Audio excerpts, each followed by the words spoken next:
The video is set in China. The elderly man, over 70 years old, is an ordinary Chinese citizen eating a steamed bun costing 1 yuan, RMB. This is his only food sustenance each day. When hungry, he can only drink water to fill his stomach. His plight stems from persecution and exploitation by the Chinese Communist Party, CCP. Corruption within the Hengshi town government in Hunan Province has driven him to poverty. He has repeatedly sought redress and assistance from the government, but to no avail. As you can see, the uniformed staff member completely ignores the elderly man seeking help. He leisurely plays on his phone at his workstation and even smokes in an indoor public place with children. The signage confirms that this is indeed a government office. This disgusting scene is merely the tip of the iceberg in local government affairs. Today, I want to expose the CCP government's atrocities to the world, to show how this government, which spouts benevolence and morality, oppresses its people. How much exaggeration and cost lies beneath the so-called high sense of happiness among the people of this civilized great nation.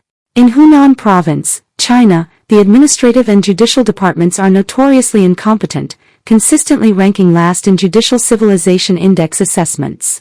Officials are inefficient, and corruption is rampant. In 2002, the Hengshi town government in Ningxiang city, Hunan Province, partnered with Shunli real estate company to establish a command center for the construction of the Luozhan Railway project.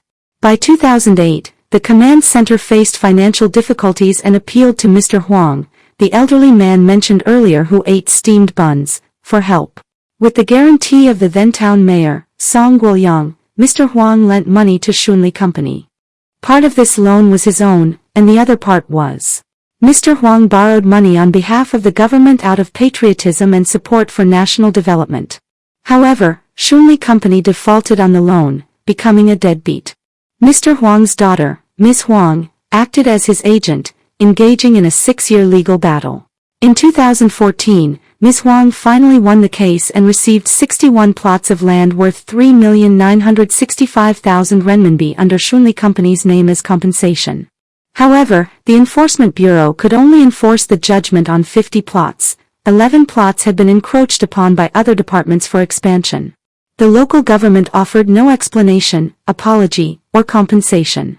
Furthermore, when Mr. Huang attempted to sell the 50 plots, the government obstructed his sale, informing him of a shocking fact: these were unclaimed NDS that could neither be sold nor developed on. Mr. Huang's investigation revealed that the land he received as compensation was actually approved by Shunli company as payment for a cooperative development project with the government.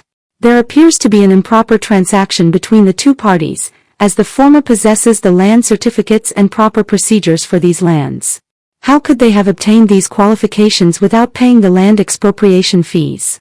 As their investigation deepened, based on information obtained from the Citizen Service Center and evidence of the legal disputes between Shunli company and the government, they learned that Shunli company had indeed paid millions in land expropriation fees, with receipts, payment certificates, and all necessary paperwork complete. This directly contradicted the government's claims. Mr. Huang and his family, armed with this irrefutable evidence, repeatedly argued and appealed to the government, but the government consistently rejected their claims with reasons such as, the land was transferred as undeveloped land, the demolition was not completed, and, Shunli company did not pay the expropriation fees and obtained the land through irregular means. Regardless of these claims, the government could not provide any evidence. This is utterly absurd. The complaining citizens could provide concrete evidence, while the government, an official institution, could not provide valid proof. Based solely on an official document and its power, it could arbitrarily determine the legality of land acquired by citizens with real money and through court approval. If the legitimate property of the masses is not protected by law, how dare the CCP claim to be a rule of law and a democratic country? Afterwards, Mr. Huang visited some villagers and received a shocking revelation. It turned out that after Shunli company paid the land expropriation compensation, the funds were only allocated to the finance department of Hejin village in Hengshi town, and only a little over 800,000 yuan was distributed to the villagers. The remaining several million yuan in compensation had long been embezzled. 我听说这样啊，罗真君呢，2003年、2004年就是那个征地款，是征地款的，是给这个河津村的征地款。这个政府就年底了，就把它当是一个奖金分了。哎，对，就是嘛，那个对不起，就把奖金分了嘛，奖金分了嘛。所以就没激动了。对，就等于没有把这个地交到农民。对，他就把这个征地款就分了。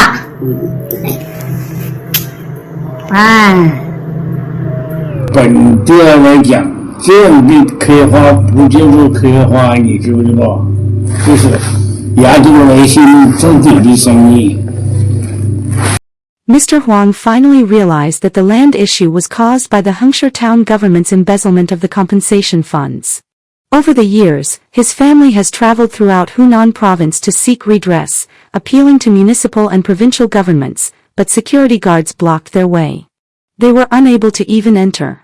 They could only appeal to the Municipal Petition Office and the Ministry of Justice, explicitly pointing out the corruption in Hengshi town. It's worth noting that Mayor Huang Tao was never present on the mayor's petition day. Mr. Huang's family had never met the mayor. After numerous fruitless appeals, they even went to the petition office in Beijing, but the problem remained unresolved. As you can see in this long procession, it is the large number of petitioners who came to Beijing. No matter what level of government unit Mr. Huang and his family petitioned, the complaints were ultimately passed down through layers to the Hengshi town government for a response. In other words, the higher-level departments did not play a supervisory role in addressing the problems in Hengshi town. It was merely a meaningless formality. Ultimately, the matter was transferred to the Hengshi town government for self-inspection and rectification. Taking advantage of the lack of oversight from higher authorities, they consistently acted like scoundrels, feigning ignorance, and downplaying the seriousness of the issues. They avoided discussing the unpaid land compensation, giving vague and ambiguous answers, and never providing an effective response to the corruption allegations. They blatantly used their power to oppress the people. The first to bear the brunt were Secretary He Xiangyang and Mayor Wang Ningbo, who had served for 10 years. They consistently slandered Shunli Company for not paying land compensation. When Mr. Huang, after the Citizen Service Center and the court found the evidence, He Xiangyang had already been transferred. As the top secretary in charge of all work, without any investigation or evidence, he casually stated that Shunli Company did not pay the land expropriation fee. This forced Mr. Huang's family to delay their work, take leave, and run around to various departments and the Beijing Petition Bureau. In the process, they had to pay for their own transportation, food, and accommodation. They put aside their source of income, spent time and money, and searched for evidence year after year. All of this was to fight for what was rightfully theirs. When they finally got a department to accept their case, they had to wait for more than 60 working days for a response, and in the end, they could only get a useless reply. During this period, Mr. Huang's son and wife both fell seriously ill and were hospitalized multiple times. His wife alone was hospitalized 34 times. Their house had been mortgaged, yet they were still unable to afford China's exorbitant medical expenses, various debts incurred on behalf of the government, and the depreciation of land use rights, compounded by mounting debt. Meanwhile, the official in charge of this matter made verbal promises to handle the matter but did nothing in practice. Once his term ended, he comfortably got promoted and made money, leaving behind a mess to clean up and leaving without paying any price for his corruption and incompetence during his tenure. Furthermore, Mr. Huang revealed that he had questioned Wang Ningbo about potential corruption within the town government. Although he didn't use foul language, Wang Ningbo became enraged, slamming his fist on the table and cursing. It can be said that officials in Ningxiang County, Hunan Province, are extremely reluctant to discuss corruption. Only they themselves know the shady dealings behind it. After He Xiangyang was transferred, his successor was Secretary Zhang Fengchao, who served for about 4 or 5 years but still couldn't resolve any issues. Faced with the evidence presented by Mr. Huang, he couldn't lie like He Xiangyang, so he chose to delay, verbally guaranteeing each time that the matter had been reported to the municipal government, only to wait for several years. He also arranged for his deputy, Secretary Zheng Liangming, to liaise with Mr. Huang, but this secretary was equally incompetent, spending his days trading stocks during work hours. As you can see, he openly admitted in WeChat to using 5 million renminbi as principal for stock trading and boasted that he would earn 40% within a year, or 2 million renminbi. These are genuine chat records. Zheng Liangming's WeChat profile picture is of him and his son, which can be compared with his work photo. It's worth mentioning that Chinese civil servants are prohibited from trading stocks during work hours, yet he blatantly violated the law, knowingly breaking it without any scruples, clearly indicating a strong political background. Mr. Huang wanted to report the situation to Zhang Fengchao, but before he could even speak, he was interrupted and reprimanded. 我希望你下次给我们安排的不是像曾亮明书记这样的人哦，因为他这个人有点问题。他说的话基本上跟你这个是这样的啊。这个你跟我讲工作就讲工作，不要来攻击我们的干部，好吧？我并没有攻。他可能是这个语言的方式，或者是哪一方面你们不满意，但是你不要怀疑他的工作作风和这些东西，这个我们自己会管的，好吧？张书记，我等下还个会，我今天就不跟你讲了，好吧？我今天没有时间跟你交流了，我等一下开会。我是抽空出来跟你回的电话，我是刚才抽空出来跟你回的电话，好吧？但是我还需要跟你交流一些问题哦。那我再有时间再回复你了，好吧？那我想问一下，到底罗振军交的那300万争议款，现在在村委会那里还有80万没有交完，到底是怎么一回事呢？我今天要开会了，我再跟你联系了，好吧？是不是你们衡市镇政府现在有存在贪污腐败的问题？你不方便回答我呢？目前我没有掌握，好吧？但是我掌握了。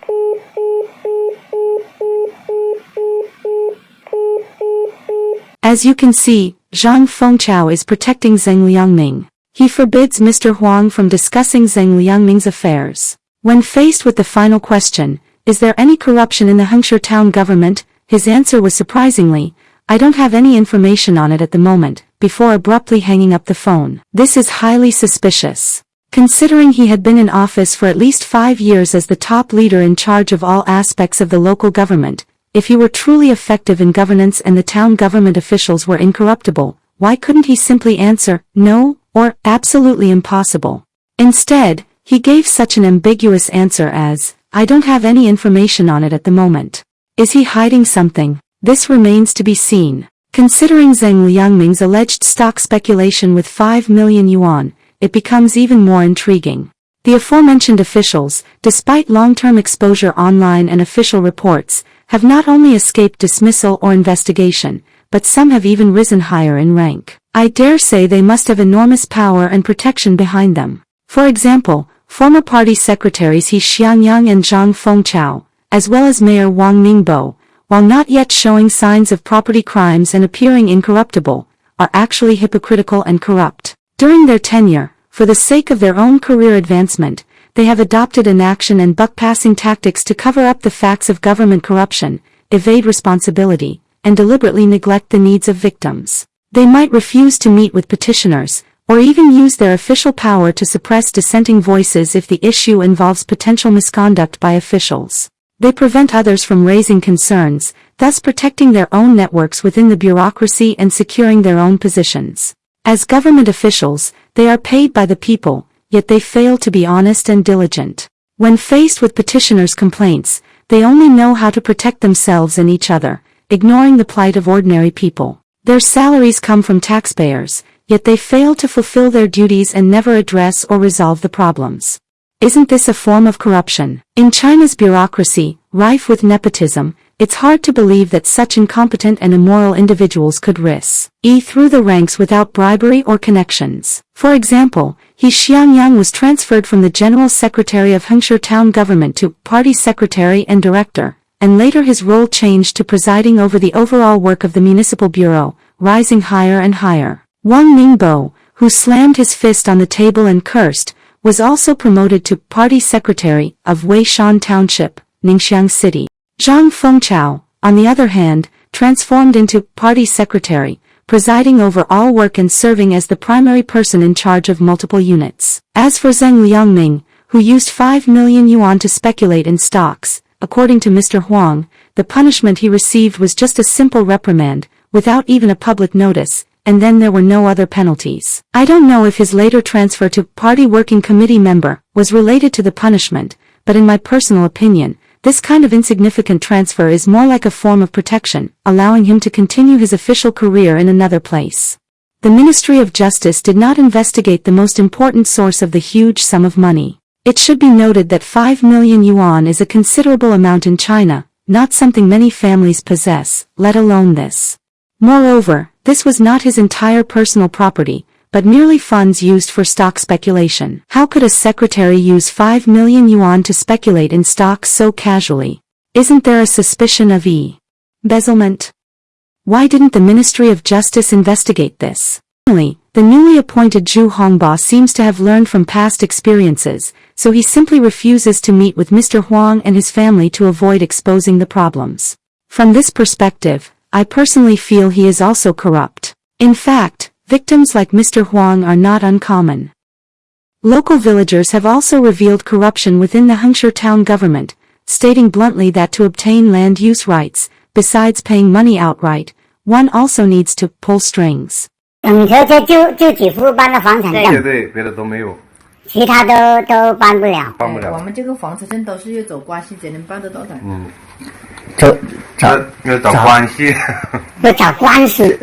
你要拿关系呢？跟你那个也是一样的性质。我这等于我的地一样，要找有权利的人才能够把它办好。相当于就是我在你手里买的你那个地皮建的房子，你给不了我什么文件，肯定他那个住建部门不会给你批这个房产证嘛。As you can see, from top to bottom, from management to the grassroots, every official in the CCP government is corrupt.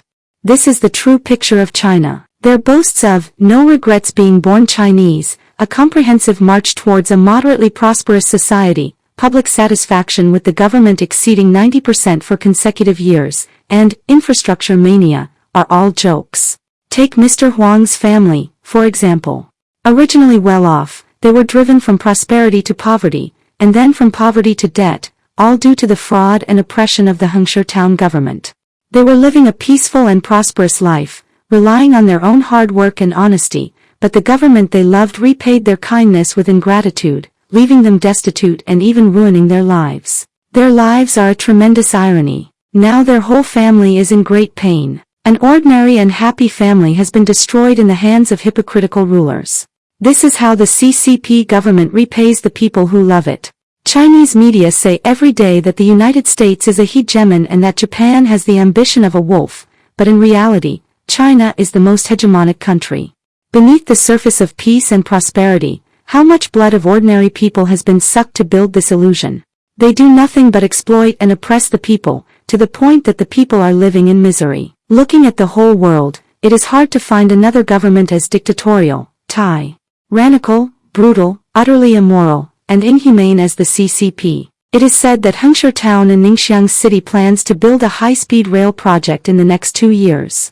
According to the route plan, the land that Mr. Huang's family was compensated for may also be part of the line. Whether the Hunan government will forcibly seize their land is still unknown. But one thing is certain, once the railway project is finalized, how much corruption will occur in the process from the Central Committee of the Communist Party of China to Hunan Province, from the province to the city, from the city to the county, from the county to the town, and from the town to the village, from project approval to completion. How many corrupt officials will become bloated with greed?